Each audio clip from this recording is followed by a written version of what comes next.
जो महाराज उग्रसेन हैं, इनके पत्नी का नाम है पवन रेखा।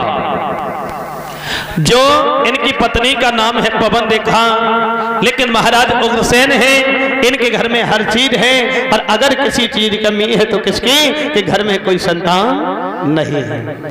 तो महाराज जो पवन रेखा है वो महलों में बड़ी उदास होती है, कहती है कि हे परमात्मा, हमसे भला क्या भूल हो गई जो कि मेरे घर से किसी संतान ने जन्म नहीं लिया है।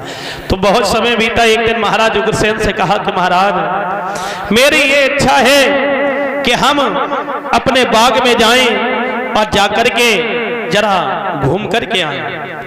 जैसे इतने वचन कहे तो कहा कि पवन रेखा, तुम अकेली नहीं जाओगी, अगर जाना चाहती हो तो जाओ, सखियों को लेकर के जाओ। आज पवन रेखा मेरे भैया वहीं पर पहुंचे अपने बाग में, लेकिन प्रभु की ऐसी माया कि वहां पर आंधी तूफान आने लगे। जब आंधी तूफान आने लगे तो सखियां थी वो तो भाग गई, लेकिन पवन रेखा अकेली बनी रही। जो दुर्मिलिक राक्षस था उसने सोचा कि चलो इसके साथ में छल करने का बहुत अच्छा मौका है। सोचा अगर इस भेष में जाएंगे तो ये पहचान लेगी, क्यों ना इसके पति का ही भेष रख लेते हैं। उग्रसेन का भेष रखा और सामने खड़ा हो गया, कहने लगे, तुम क्यों घबरा रही हो? तुम्हें एक बात नहीं मालूम, तुम्हारा पति तुम्हारे सामने खड़ा है, तो मत घबराइएगा। जैसे इतने वचन कहे, लेकिन भैया बताया कि तो नीच ने और कियो सती संभो,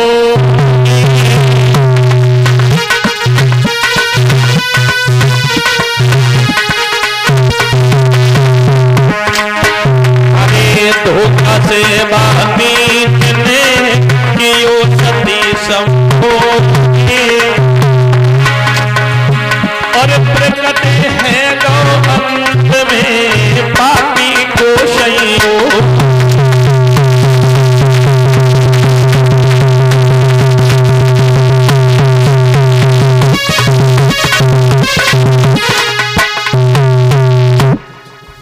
आज मेरे भैया धोखा से उसके पतिव्रता को नष्ट कर दिया,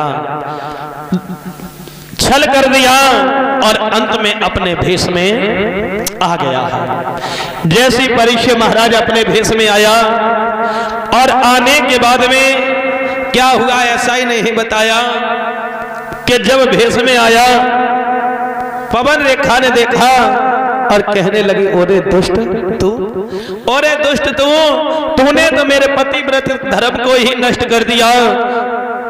अगर मैं जानती तो तुझे भस्म कर देती। और रोकर के बोली है कि अरे तेरो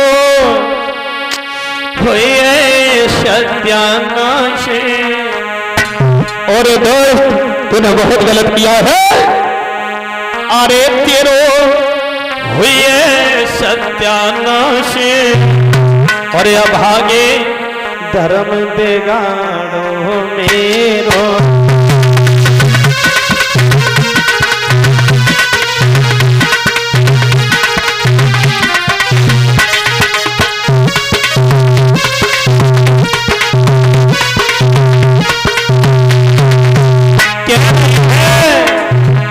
अरे धर्म बिगाड़ो मेरो, तेने धर्म बिगाड़ो मेरो।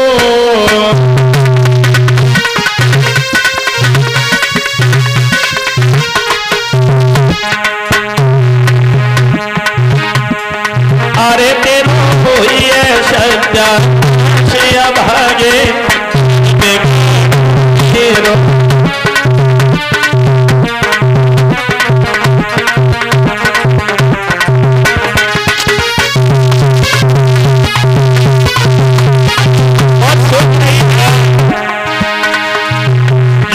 पहले जान मिले दे सब भस्म कर देती।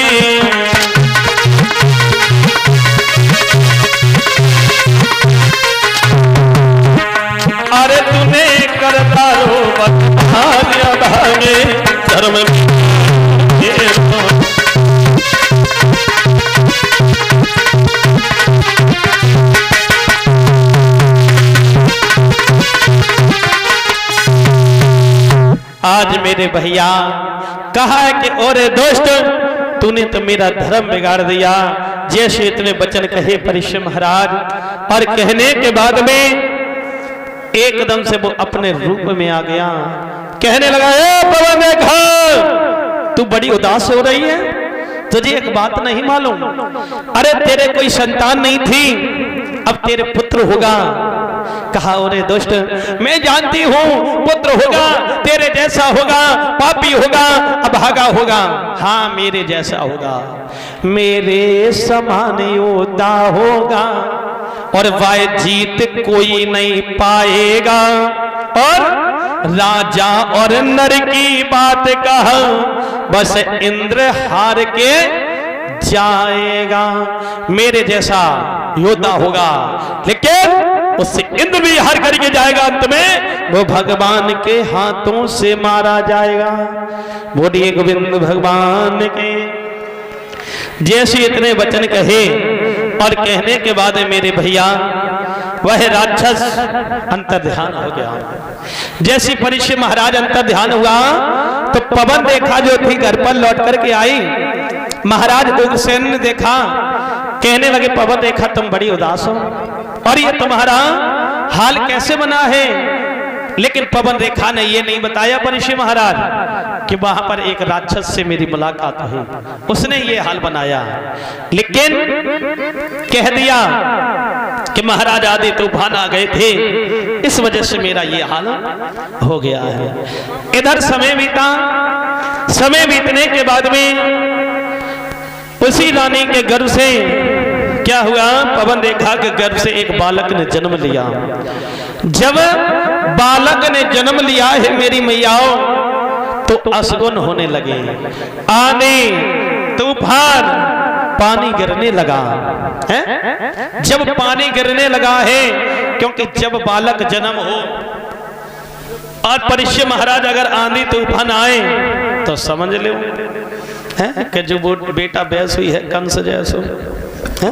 हाँ, तो जैसे मन में विचार किया और करने के बाद में मेरे भैया जब बेटा का नामकरण कराया तो नाम रखा गया है कंस। कंस नाम रखा, धीरे धीरे बड़ा हुआ और होने के बाद में बताया है कि इधर वह बालकों के साथ में जाता है, खेलता है। एक से कहता है, भैया आज तुमने क्या खाया? मैंने बहुत अच्छी चीज खाई। क्या खाया? मैंने खाया भिंडी। भिंडी? जरा हम ऐसे नहीं मानेंगे। मेरी मम्मी ने आज बहुत अच्छी चीज बनाई है। मेरी मम्मी ने आज बहुत अच्छी बनाई, कुल अच्छी चीज। क्या? खीर। हाँ, क्या डाला खीर में? खीर में डाली मीनी। मीनी? हाँ। अरे भैया मीनी नहीं, चीनी होगी। हाँ, वही चीनी। हाँ। और खीर में डाले फुआरे। फुआरे नहीं, छुआरे। छुआरे होते हैं? हाँ, छुआरे। और खीर में डाली पिल। पिल नहीं, किसमिस होगी। हाँ, वही किसी और में से। हाँ। और खीर में डाले आदाम। अरे मूर्ख, आदाम नहीं होंगे, बादाम होंगे। हाँ, वही बादाम। है। और खीर में डाली मखरियाँ। मखरियाँ के मखाने? हाँ, मखाने।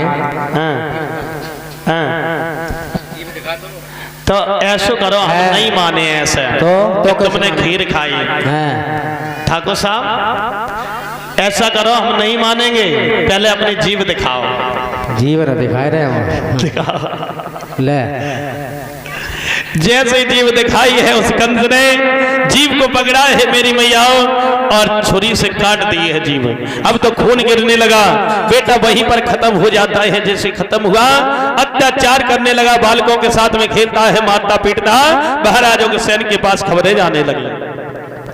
जब खबरें जाने लगी हैं तो एकदम से एक दिन महाराज उग्रसेन बैठे थे, भोजराज कंस पास से पहुंच गया।